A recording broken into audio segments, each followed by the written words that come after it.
Good afternoon, ladies and gentlemen. It's that special time of year again where we peel back the curtain, I take off the condom, and I answer your most asked questions of the year through Twitch chat, through email, and YouTube comments.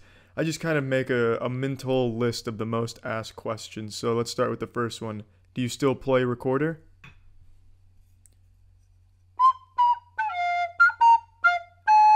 You tell me. How tall am I? I'm 5'6", the optimal male height. It's what God envisioned for our species. Anything above 5'6", it just seems silly to me. Why would you want to be taller than the golden height? It's the height. I fucking hate being short. Here's one that I absolutely hate, but I have to acknowledge because it truly is probably one of the top 3 most asked questions of the year. What is your favorite meme? Fucking hate meme and meme culture. I think it's all just super god awful and lazy. I just don't even understand the point of memes anymore. They're not even entertaining. They don't even get like an exhale from the nostril anymore. They just seem fucking silly. Odd flex, but okay. And god fucking e-meme. I hate that shit, but I have to acknowledge it because I answer the most asked questions every year. So what is your favorite meme? The only meme that I appreciate in any capacity is the oppressed gamer meme. I've answered this multiple times and even made a video answering it again, and yet I'm still getting emails about it, so I'm going to answer it yet again. Where do you stream now, since you haven't streamed on YouTube in a while? I stream on Twitch now. But wait, I thought you fucking hated Twitch. Yeah, I had a lot of problems with Twitch, the majority of which they've been actively improving on. Meanwhile, YouTube is devolving and fucking its own ass in all possible aspects. So I do all my streaming on Twitch now. See, even Tetra's tired of this fucking question. Listen to that. So yes, I stream on Twitch now. No, I don't hate it anymore. It's a lot better than YouTube streaming. Again, I will post a link to my Twitch in the description of this video.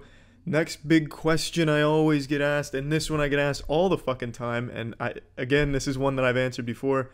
What is your favorite type of porn? Lesbian porn. I'm a man of exquisite taste. What can I say? Lesbian porn offers by far some of the best in the business. It's hard to dispute that fact. Yeah, you can have like your weird kinky fetishes where there's something with like rubber squeaky toys being shoved in the buttholes and whatever, but on the whole, and I'm not talking on the asshole, on like the general statement, lesbian porn, in my opinion, is the best that gets made.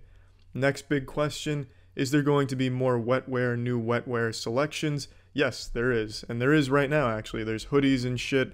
There's a lot of new wetwear available, so if you do want to get wetwear, I'll put a link to that in the description as well if you want to check that out. Do you edit your own videos? For the most part, I edit all of my own shit, which is why it all looks like 2008 era shit, because I'm a really bad editor. I don't have a special effects degree. I'm not in contact with Marvel Studios effects team or anything, so it's pretty bare bones, just syncing, trimming, and then putting it together. That's about it.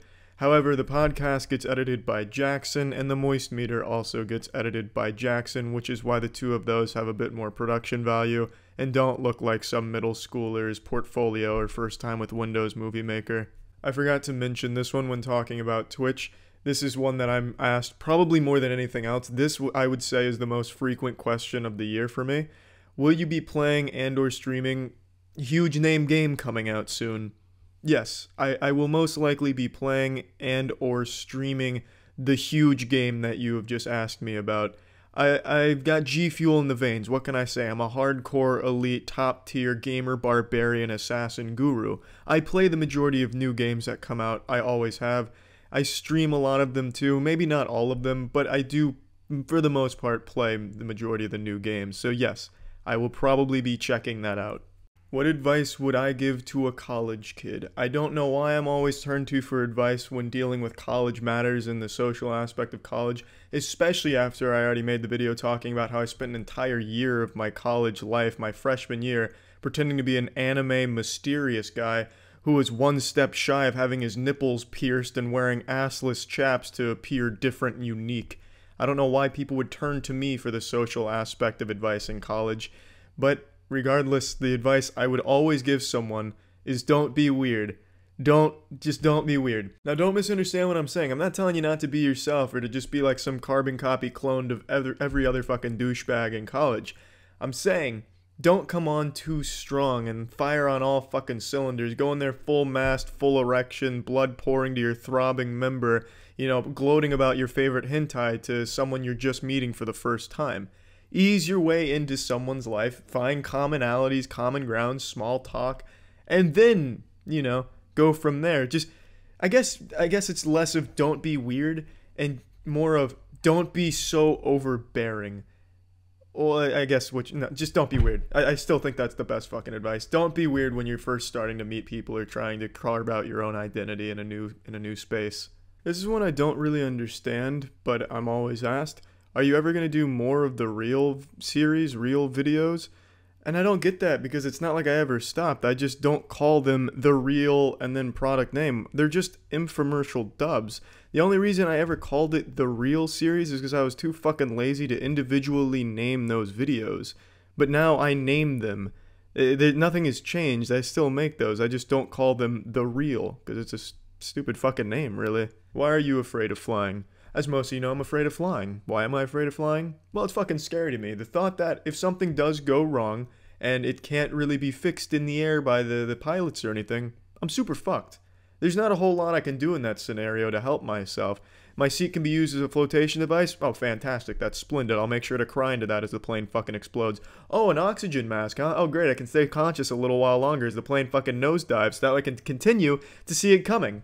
Fantastic. There's just not, it's the lack of control should something go wrong, and the lack of anything else to prevent it. Like, I'm helpless in that scenario. I can't, like, hop onto the wing of the plane and then, like, take, like, a fucking master key to it and start turning gears or a wrench to it and start fixing shit. I'm fucked. It's over at that point, and I hate that thought.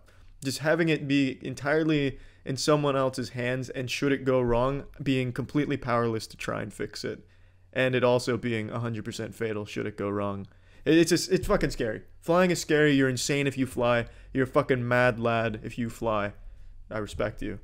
I respect that a lot. I can't do it. It's fucking scary. I've done it like 10 or so times, and it's fucking terrifying every time. Another big question that I get asked every year, why is my YouTube channel Penguins, what I call myself, Critical or Charlie? The channel's 12 years old-ish. I made it when I was very young. I didn't put a whole lot of thought into it, so I just called it Penguins because I like penguins. I still like penguins. And then it was Critical because that was my Xbox Live gamer tag. I changed my Xbox Live gamer tag to that, and I like the sound of it, so I went by that as well. And then Charlie's my actual name. So I got a lot of fucking aliases out here. I'll answer one more big one. Why did you give blank this score on the Moist Meter? It's truly the best thing humanity's ever made. How could you possibly think it was anything under 100%? The Moist Meter fucking sucks. You fucking suck. Fuck you. Well, I gave it that score because I thought that's the score it deserved. That's typically the story behind it. There's no, like, hidden meaning behind it. I just kind of try to grade it objectively speaking. Or I guess you can never really be fully objective with things. You're always going to have your own personal biases in there, I suppose. But I do my best to keep it objective.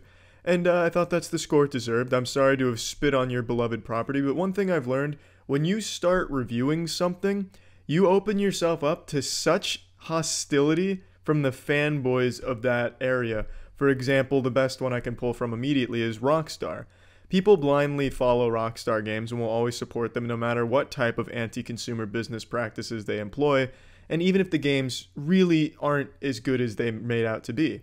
Red Dead Redemption, I gave an 80% to because I feel like that's what the game 100% deserves with its shortcomings and its incredible innovation in the field. I think it's a very good game, a game that I would highly recommend to the majority of people. But because I don't grade things the way the other journalists do, where everything gets a 90 or 100 these days to appease the super angry and super fickle gamer culture, people target me like, oh, this fucking guy just wants to be a contrarian. Oh, he has such shit taste. He's obviously just doing this for views, even though, like, the score's not publicized in the title, so no one would really know unless they had already clicked on it to see the score. But regardless, it's a shit argument. The point I'm making is, in today's day and age, you're not allowed to criticize something, and it's just sad because even if you have valid criticisms, it doesn't matter because people that are a fan of who the studio or the property itself take it as a personal insult and will never see those complaints as anything other than just edgy or contrarian for the sake of being contrarian, which is sad. And journalists really they enable this type of behavior by just giving these scores away. You'll be hard-pressed to find scores in 2018 for games that are below an 80. Nearly everything is an 80 to 100 in 2018. And I'll tell you right now, every game that's come out this year is not in that ballpark, not even close. So, I guess to answer the question, why did you give it this score? It fucking deserved it, in my opinion, for sure. Well, that was this year's yearly answering questions video. I hope I answered the question that you've probably asked at some point. I hope I covered most of them. That's it. See ya.